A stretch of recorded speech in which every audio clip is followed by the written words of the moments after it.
Welcome back to Learn It From a Layman. I'm Carl Christensen. I'm back with Matt and Tim El Guapo Cox. CC. Mucho guapo.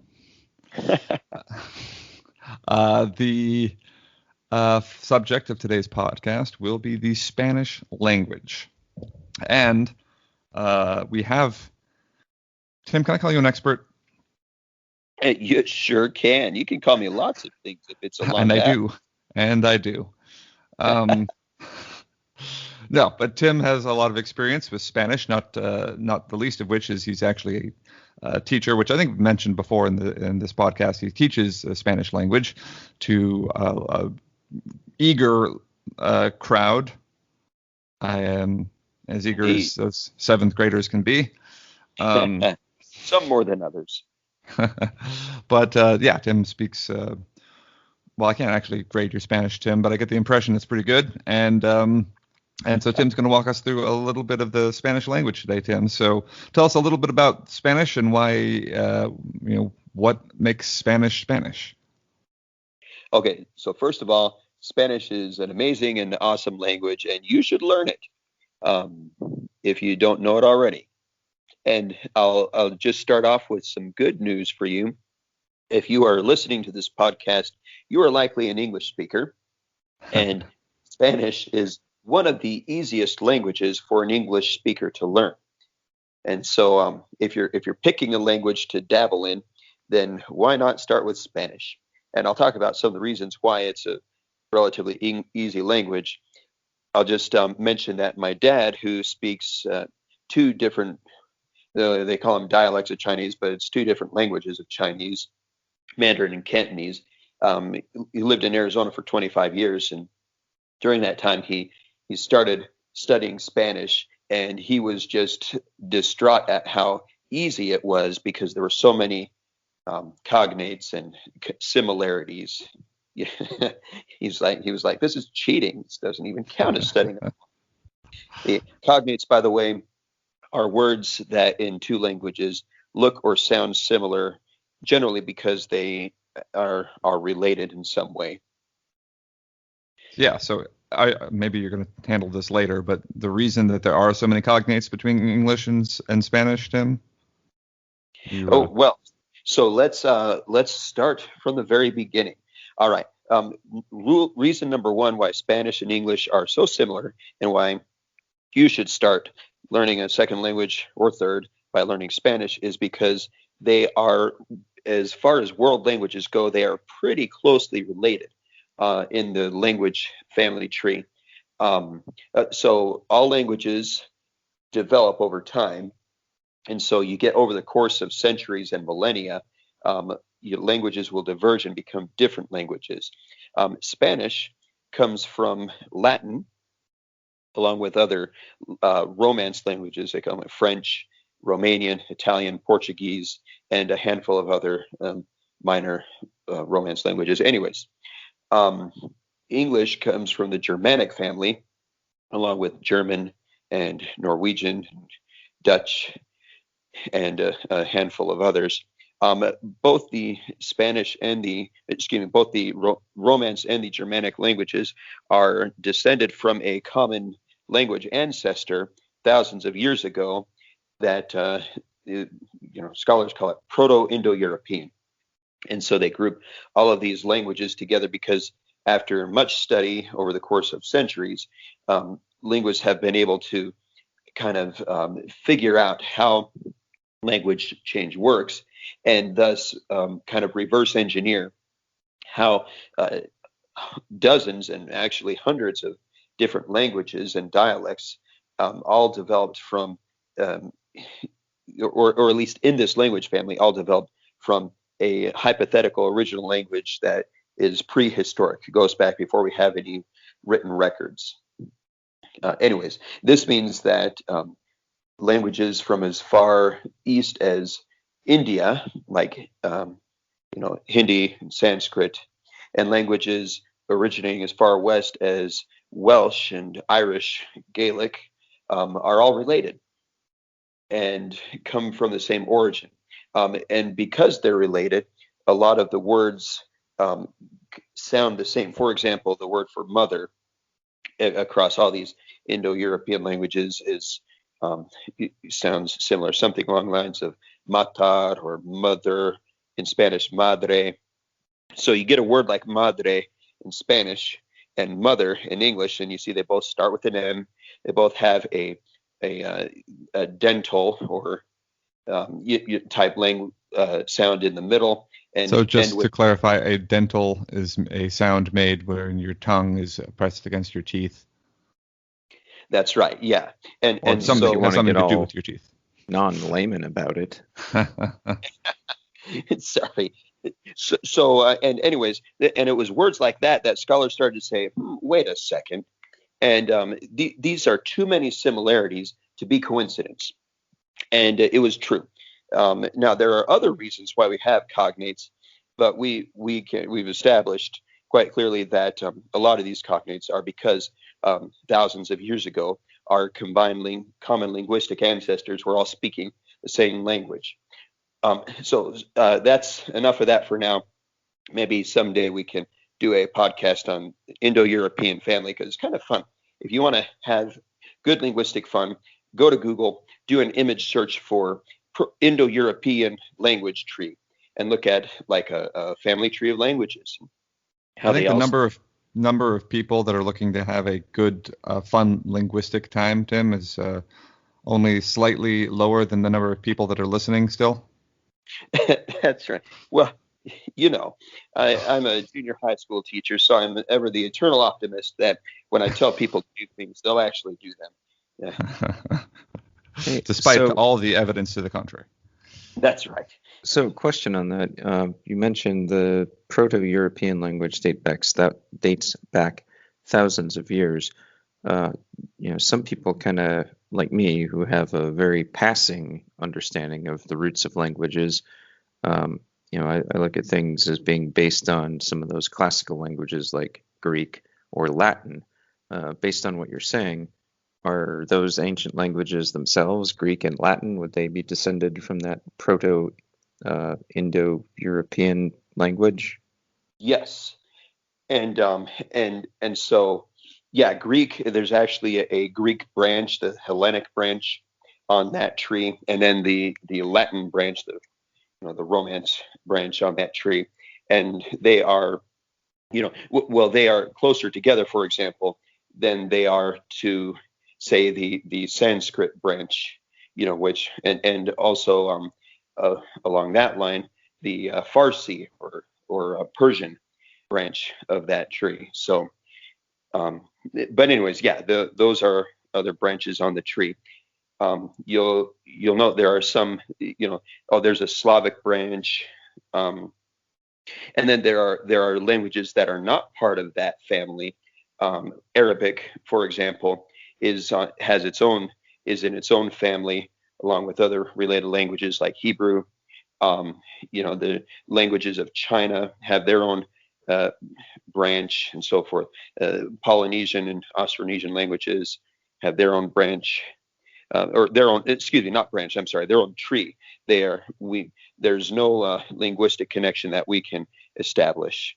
Um, if there is, it's too far back for us to know. Now, keep in mind that a lot of similarities, for example, between Greek and Latin would be not because of inherited, words that are similar, but because of borrowing. So, for example, the Romans borrowed a whole lot of stuff from the Greeks, and that would have included a lot of words. Um, you even get funny cases in that where you get words that there's an inherited cognate that descended from the same source, and then there's um, a borrowed version that I'll give you an example with English and Latin. Um, in English, we have the word pour, which actually came to us through French. Another story there for another day. But then we borrowed the linguistic ancestor of pour from Latin, pauper. And so now we have these two words in our language, which both actually come from the same root, but came through different avenues into our language and get used in different ways. A pauper is someone who is poor. Anyways, so let's get back to Spanish. So Spanish is one of the descendants of Latin. So go back to, I don't know, 400 BC. You would have had the people in around Rome speaking Latin, a pretty unified language. As the Roman Empire expands and spreads out, its influence spreads. More people are speaking Latin in farther flung areas, and eventually the Roman Empire, as you probably know from history lessons, covers the entire Mediterranean basin area and stretching out even further. So at this point, over the course of hundreds of years, the people speaking Latin in Iberica, or whatever they called it, I don't know, but the Iberian Peninsula, which later, now is Spain, their Latin started to sound a bit different than the Latin of people in Italy, which sound a bit different than the Latin of the people in Gaul, France, and so forth. And then eventually the Roman Empire dissolved, and all those areas continued to develop on their own. And now, more than 1,000 years later, we have these areas where the language of Latin has diverged so completely that speakers of Spanish, for example, have no chance of understanding speakers of French, and speakers of French are not going to understand speakers of Spanish. Though the more recent diversion of languages, so when languages are no longer mutually intelligible, does make it easier to learn that as other language as a second language. So it would be easier to learn French as a second language with Spanish as your first language than to learn some language that is 1,000 years ago split off and became its own language. Absolutely. Yeah, and you can look at a kind of a language family tree like the ones I was mentioning earlier, and roughly estimate how difficult a language would be to learn by looking at how close the languages are on the family tree. And again, that's a real rough estimate. But for example, yeah, we would have an easy time of learning Spanish, but a French or speaker would have an easier time. An Italian speaker would have an even easier time.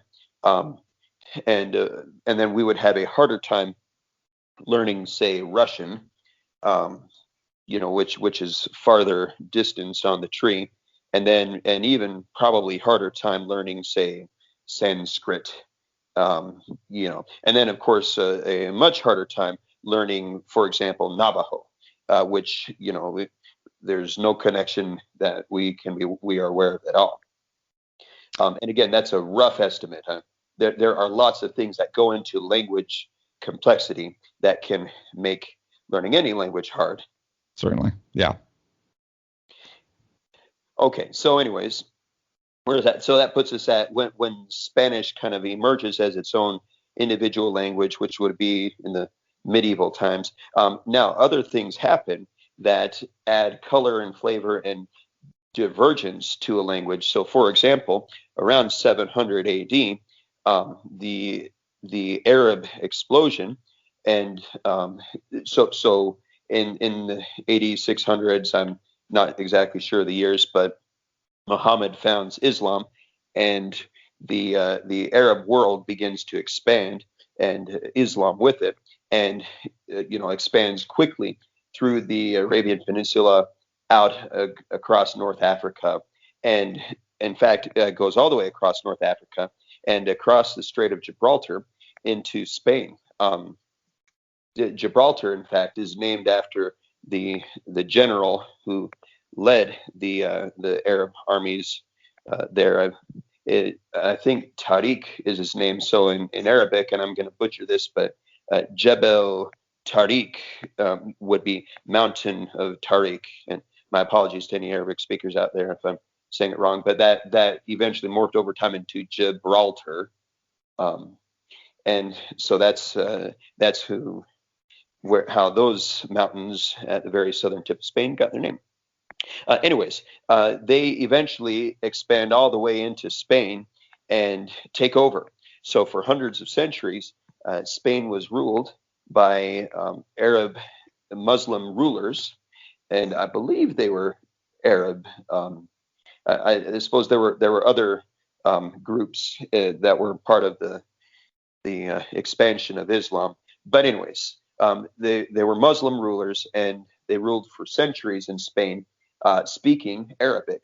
Now, the people in Spain didn't all speak Arabic or didn't all adopt it, but the rulers did. And so you have for centuries you had Spanish and Arabic basically coexisting side by side.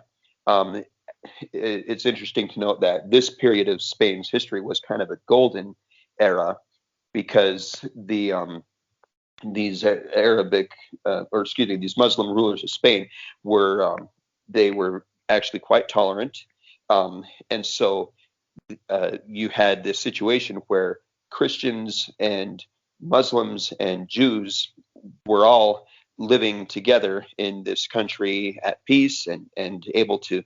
It became this cultural and intellectual ferment, and so a lot of the great best stuff going on in Europe at the time was going on in Spain. So it was kind of cool. And Arabic, as a result, made a deep impression in Spanish. So a lot of just common words in Spanish have their origins in Arabic. Words like shirt, camisa, and I think even shoe, zapato. Things like that. Even a very common Spanish phrase, ojalá, which means hopefully. If you listen closely, you can hear Allah in there, the Arabic word for God. It means God willing. So anyways, Spanish picks up a whole lot of vocabulary and influence from Arabic. Incidentally, a fun little thing to do in Spanish, but you can also do this in English. You look for words that start with al, A-L. Not always, but a good chance if you find one, it's got an Arabic origin. The al, if I'm not mistaken, it's the Arabic word for the. So the word for the blank, fill in the blank, gets borrowed into Spanish, but all together, mushed together. So as one example, alcohol. And I don't know what it would have been. I'm sure it's the Arabic word for alcohol. But that's where our word alcohol comes from. I think algebra. Anyways, not everywhere that starts with AL, but there's a bunch. Okay, so fast forward a few hundred years, and actually more than a few, but into the 1400s, and we have what's called the Reconquista, the reconquering. And this was when the Christians in Spain, Christian rulers, kind of fought back from the north and kind of basically kicked out all of the Muslim rulers. The final Muslim stronghold in Spain was Granada, which was retaken in a year you might recognize, 1492. So Ferdinand and Isabella had a lot going on. They were, funding exploratory voyages by Christopher Columbus, and at the same time they were waging a war to basically retake Spain as Christian rulers, and they succeeded in 1492 at ousting the last Muslim rulers, and from 1492 Spain has been exclusively ruled by Christian monarchs. But of course, the influence of Arabic remains in Spanish to this day. Okay, I'm sorry, I'm just kind of going off here. No, that is the history of Spanish is very interesting, and I think obviously we're not even up to the point where Spanish starts becoming Spain starts becoming a power, and it starts spreading the language across the globe. Did you want to touch on that a little bit? Sure. Talk a little bit about how Spanish went from being that localized in Europe there to becoming one of the world's most learned L1s? Okay, yeah. So Spain had the good fortune of being in second place at the right time. And I'm not super well versed on this history, so I'm hoping I get my details right. You might want to double check me, but I think the gist of it is true. So there, eh, they call it the age of exploration, right? And at this point, there's a whole lot of reasons why European uh, nations at this time in our world history were branching out and pushing out and exploring and colonizing and all of these things. But the Portuguese, and again, you'll have to fact check me on this, but I think it was Vasco da Gama. They were pushing around. So people were trying to find better ways to get to to Asia and improve trade. There was a lot of money to be made, and the Portuguese were pushing around the southern tip of Africa.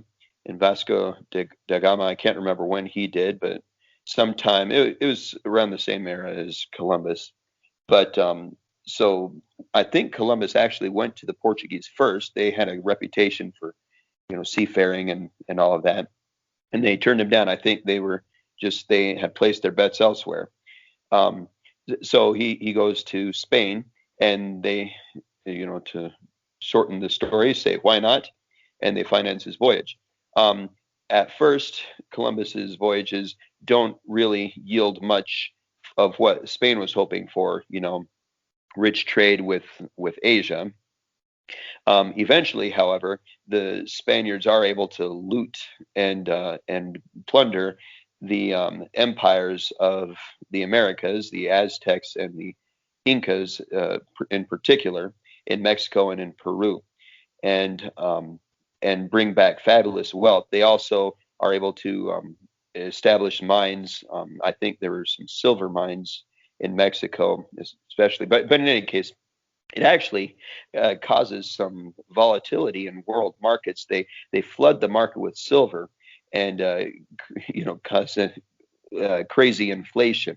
I don't know a lot of the details, but that of course allows Spain, gives Spain a lot of wealth, and of course as they are colonizing and taking over all these areas of the Americas, it's now an outlet for Spanish settlement, especially as all the natives are obliterated by disease and war and such, which is its own tragic story. But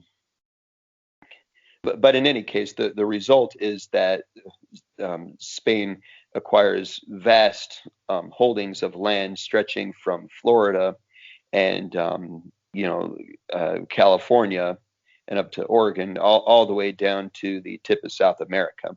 The one hiccup in their plans was the Treaty of Tordesillas, in which Spain and Portugal got into a fight over who gets to claim what. And Portugal actually initially seemed to come out on top of that, because the Pope, they went to the Pope as an arbiter, basically say, okay, you saw this, and he just draws a line down the map and says, okay, Spain, you get what's on this side. Portugal, you get what's on this side. And that ended up with leaving Portugal with some of the lucrative islands in the east in Asia, and with a little foothold on the the eastern tip of South America. And that's why Brazil speaks Portuguese, and the rest of South America, with a few exceptions, speaks Spanish. It's because of where the Pope drew the line, roughly.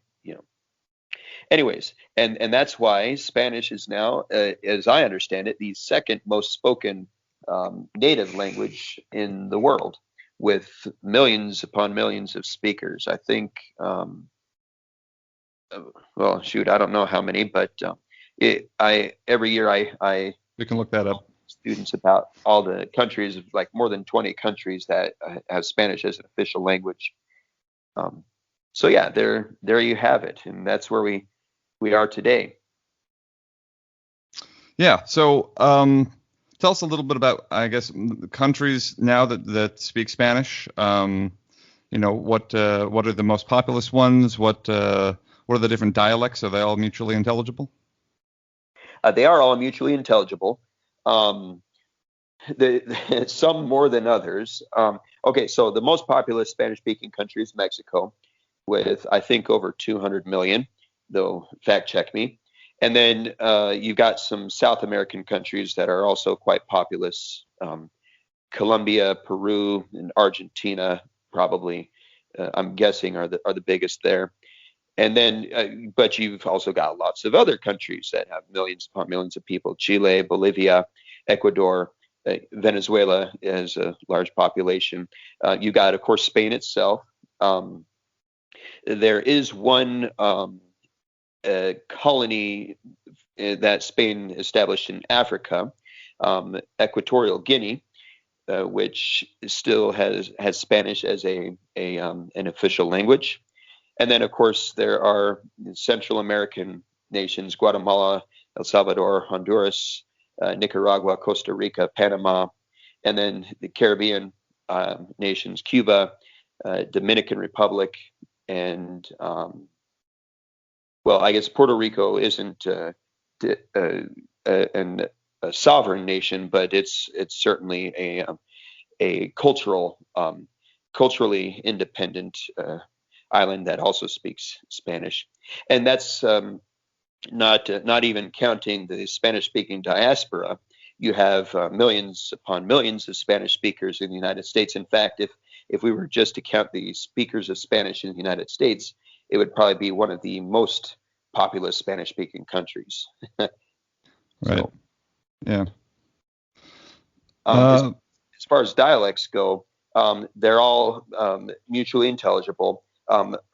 For my own experience, I speak Mexican Spanish just because I learned it here in the United States, and Mexican Spanish is dominant here. And for me, it's hardest to understand, I suppose, some of the Caribbean dialects. There's some idiosyncrasies of the, but they're still certainly mutually intelligible. And each dialect of Spanish has its own fun quirks. Everyone loves to make fun of Spain because in American Spanish, all the dialects in the Americas, the Z and the C, the soft C, like in city, or in Spanish ciudad, are pronounced like an S. But in Spain, those are pronounced like a TH. So they call it the theta. And so, although at least in a lot of dialects in Spain, there are, of course, dialects of Spanish in Spain a lot. But in any case, so it makes it sound like Spaniards have a lisp, even though they don't actually. But it's good fun. Right, I've heard that myself. So Spanish is a language that people study even in college. What are the big business usages, I guess, of Spanish? You're a teacher, but there are people that can get degrees in Spanish and use that for other purposes, right? Yeah, absolutely. So, I mean, learning Spanish as far as utility goes, there's a few reasons where it might be helpful. One is, in the United States, for example, it's extremely advantageous to know Spanish or to have someone in your business that does, because that allows you to bring in basically a new client or customer group. You can reach more people, and you can do better, say, customer service if you can work with people in English or Spanish. So that's especially true in the Southwest, where Spanish has always been present. And that's a point that sometimes I think people forget, is that Spanish speakers have been speaking Spanish in the Southwest United States continuously for much longer than anyone's been speaking English around here. I sometimes get a little annoyed when people say, speak English, this is America, as if, the people of New Mexico, say, whose ancestors have been living here for 5 centuries, as if that doesn't count for anything. But anyways, the bottom line is there's a lot of Spanish speakers, and so that just gives you more access, more coverage. And although it's historically true of the Southwest United States, it is now true pretty much of anywhere you go in the United States, especially cities and urban areas. I actually learned my Spanish in Tennessee, of all places, um, because there are lots of Spanish speakers in Nashville and in other areas in Tennessee as well. Right. Uh, Um, Uh, I'll add to that the international. Um, a lot of Spanish-speaking countries are considered, emerging economies, which basically means that if you're from a business perspective, there's lots of room for growth and opportunity there. A lot of Spanish countries, for various reasons, have suffered, for centuries under either political upheaval or economic turmoil. And anyways, there's a lot of untapped potential, and you've got some Spanish speaking uh, countries that are they're developing quite a bit. So for someone who's looking to develop, say, an international business connection, lots of potential and lots of possibilities. yeah. Um, for language learners, so obviously people are using lots of different apps and things. Are there ways that you'd recommend learning Spanish? What are the most effective ways to learn Spanish? Sure. So one thing I would recommend is you, so first of all, improving your English vocabulary will help you to acquire Spanish. The reason for that is because so English, if you haven't noticed, it has different layers of um, so for example, there's like your basic everyday layer. So I might say, for example, that the food has a strong flavor, and that's that's your kind of that's your old Germanic word there, strong. But because English has been heavily influenced by Latin, both directly through Latin and also through French. Again, that's another story. But we have other words like potent, for example. So if I want to sound a bit better educated and classier, I would say, "Ooh, that food has a potent flavor." Well, there I've got a Latin-based word, for strong, basically, but it's like a more elevated, a more educated word. So if I can learn those highly educated words, those scientific words, the words that come from Latin, I've got an instant in to those words in Spanish. So, for example, potent, meaning powerful, has a Spanish cognate with poder, power. And and all I have to do is recognize some basic linguistic connections, like how the D and the T are are very similar sounds, and they have the same point of articulation. And a lot of times, what was a T in Latin has become a D in Spanish. Anyways, working on one will improve the other. Even if you never become fluent in Spanish, you'll come out of it with a much better English vocabulary. Other things I would recommend, best bet is to immerse yourself. If you can find a friend who speaks Spanish and convince them to talk to you in Spanish all the time and let you talk to them in broken Spanish all the time, you'll find yourself moving along. You can supplement that kind of thing with apps. There's Duolingo. There's tons of resources out there. There's a website called Quizlet.com, and you can just get on there and basically create a free account for yourself and basically do a search and say, just look up, Spanish greetings, and it'll give you like a vocabulary list, and boom, you're on your way with flashcards and games and stuff.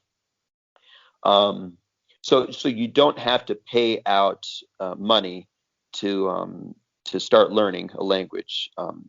And actually, you could probably do even better than what I'm suggesting. Just Google, language learning apps or language learning sites, and see what you come up with. But best bet, find a friend who speaks the language and convince them that you're serious about learning the language, and basically conscript them as a mentor. Then start watching your favorite movies in Spanish, listening to the radio in Spanish, and just do a little bit every day. If you just say, I'm not going to devote my life to this, but 5 minutes a day, I'm going to listen to the radio in Spanish and see what I can understand, or I'm going to do some lessons in Spanish, or every time I talk to my friend, I'm going to start our first 2 minutes of conversation and in Spanish and see how I do. So things like that can get you a long ways. Even if you don't become fluent, you might set yourself up for an opportunity. Say you do that for a couple of years and you get yourself kind of a real basic understanding. And then your work is sending people to Argentina for 2 weeks for a conference or whatever. I wish. But then you can go down there and you can kind of take it to the next level as you get an immersion opportunity. So yeah, immersion is very important, right? Yeah. So, okay, go on. Sorry, go ahead. Say that it can be done without immersion, though it's hard to do that way. I can think of one person I know who has successfully taught himself a language just through sheer grit and I think a bit of native intelligence, and that's your guys' dad. So it can be done, but can be done. It's difficult for sure. So yeah. Matt, did you have any questions? No, I think you've answered every question that anyone could possibly have about Spanish and its history. No, I guess just from your own experience, how easy is it for you now that you've picked up Spanish to understand some of those more closely related languages, and which ones in particular are easier for you now?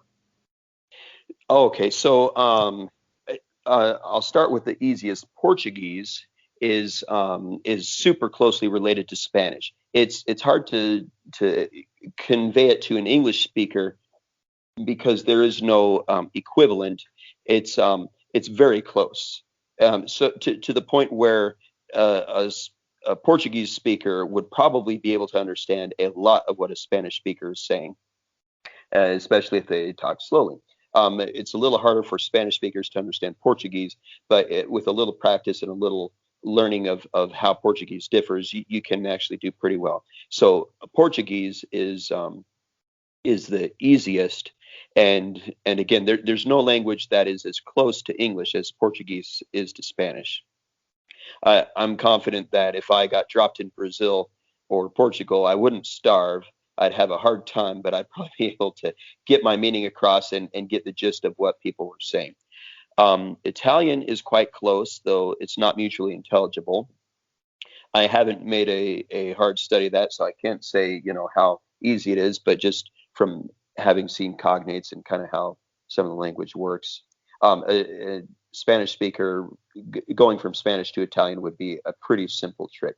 I've dabbled in French a bit. I'm not even close to fluent, but knowing Spanish has helped a ton with that. So I'd probably put them in that order. From Spanish, easiest to learn Portuguese, then Italian, then French. I actually don't know about Romanian, where I would line that up. I'm guessing it's harder than Italian or Portuguese. Maybe not as hard as French, though. Again, that would be, I don't know. Okay. Yeah, I think that's pretty good coverage here. Matt, any final words? Tim, any final words? No, thank you. Yeah, well. Oh, sorry. No, go ahead, Tim.